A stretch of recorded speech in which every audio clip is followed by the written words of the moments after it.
my name is Stephanie. I am the co-founder and the designer of KESTAN. We are a women's wear brand that is dedicated to helping women dress for work in a way that's feminine and also never sacrifices personality. Today, I'm going to take you on a tour of our flagship location. I'm going to give you some tips into how to build a retail store and also kind of let you into the thought process of a fashion designer when building out a flagship store. We are located here in Orange County at the Irvine Spectrum, and I hope you'll have a lot of fun and learn something new today. So when we got the space, it was actually being reconstructed from the ground up, and that made it really exciting for me, but it was also super stressful because I was basically working from nothing. And to be completely honest with you, I am a fashion designer, so I definitely know what kind of aesthetic that I like. But let's be honest, I am not an interior designer. I am definitely not an architect. So that leads me to my number one tip, which is get experts involved. Thankfully, we had an amazing and super talented build team. An expert build team, they'll be able to handle things like building codes, raw materials, deadlines, they handle paperwork, they know all the technical aspects of building a building. And I'm gonna tell you a little story. So in college, I had to take a college woodworking class. And judging by some of the messed up stuff that I brought home from school, that's just total tangible proof that I should not be going anywhere near a building site or anything like that at all.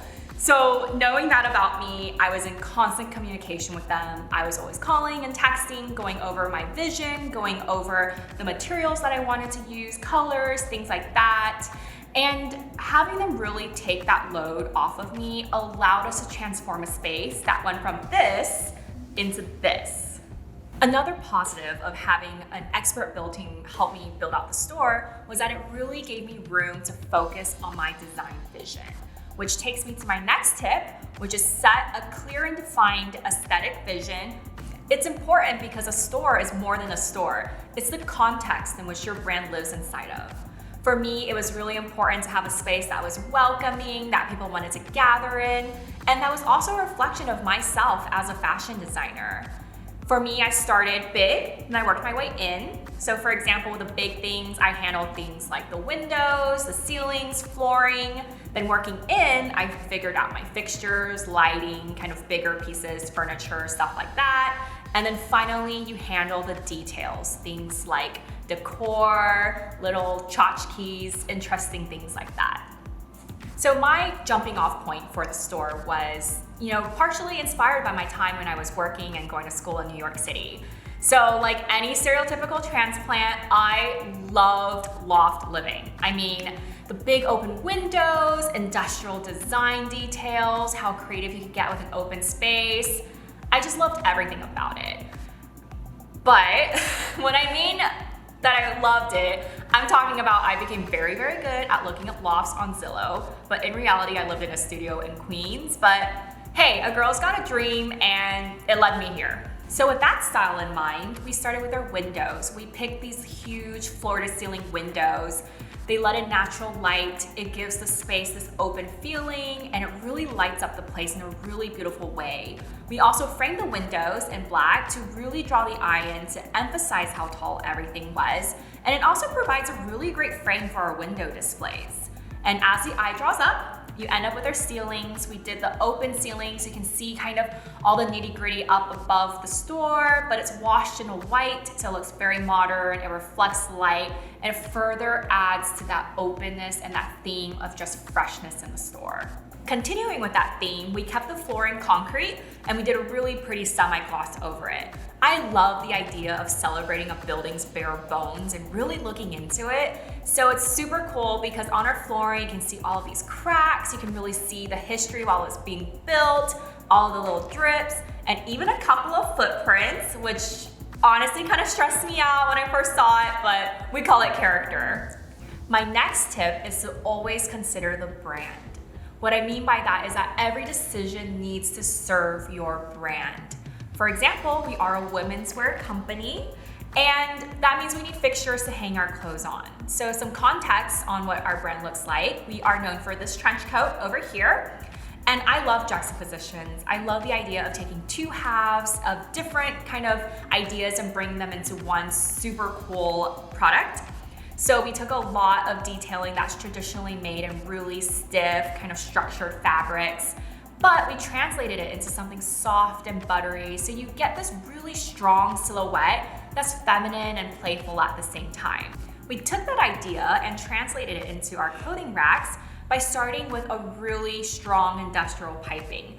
Typically, this material can look super harsh, kind of masculine, but we did a fresh makeover by doing a brushing of it and a finishing in a really pretty rose gold. That way you get this really nice clothing rack that's super strong, really clear, but still feminine at the same time and kind of cute. Another detail that I did was using a plush blush velvet curtain for our changing rooms. Now, pink is one of our brand colors, but it's also a personal favorite as well. We use it in our shopping bags, we use it in our packaging, we use it in our website. Honestly, if I can get it past the CEO, it's probably gonna be pink. So speaking of the changing rooms, sometimes shopping can be a really vulnerable and intimidating situation. And that's something that I personally understand as a woman.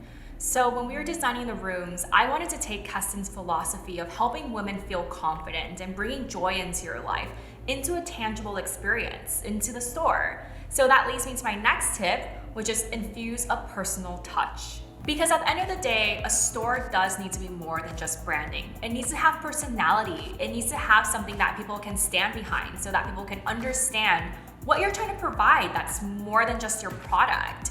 So for us, our personality is, like I mentioned before, I want to have fun with women. I want to empower them. I want them to feel confident. I want them to enjoy their experience here. And at the end of the day, to be completely honest, the store is my baby. My designs come from my heart, and it was really important to me that they could live somewhere that fully supported that vision. Back to the changing rooms again. So I actually personally did all the artwork in the rooms. I wanted something that was personal from me and also playful, that kind of lightened the mood a little bit. So we did this really pretty pink wash, branding colors again. And then I went over it with a wide paint roller and also a flat brush. And I did this really kind of cool geometric artwork and complementary blues and light grays. And I think it turned out pretty fun. And we actually carry this theme into our gift cards so that it follows a customer throughout their journey.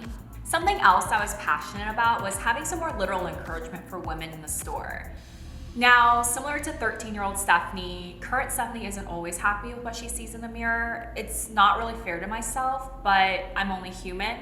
So along the outside mirrors, we decided to put some kind of positive affirmations, things that were playful, things that were encouraging.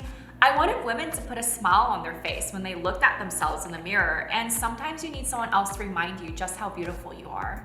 Another personal touch that I did was I actually made artwork for the store. Now, some background information on myself. I love quotes. I'm one of those women where all of my digital wallpapers are quotes. I'm always texting and emailing my friends quotes. If there's a problem in your life, I probably have a quote for you. So I figured, you know what, that's a part of my personality. I might as well just embrace it. So I made a few posters for the store. I'm actually sitting in front of one of them right now. I started with a wide kind of watercolor brush, and I did a wash over everything in our store's pinks, browns, blues. There's a theme going on here. And then on top of the painting, I actually hand wrote some of my favorite quotes. And I think it turned out really cool because the artwork was really nice, it was atmospheric, it fit in the store, it was really encouraging, and these are actual words that really serve as motivation and inspiration for me. My last and my fifth tip is to embrace natural elements. We kind of have a really harsh industrial bones of the store because it is a loft-inspired kind of architecture. So I brought in a lot of natural plants to help soften that image. It's really great because it adds a pop of color, it gives a nice airy, natural atmosphere, and it's a really great way to provide balance. Now, a great way that you can really utilize plants is to play with textures, play with color, and then play with height and dimension.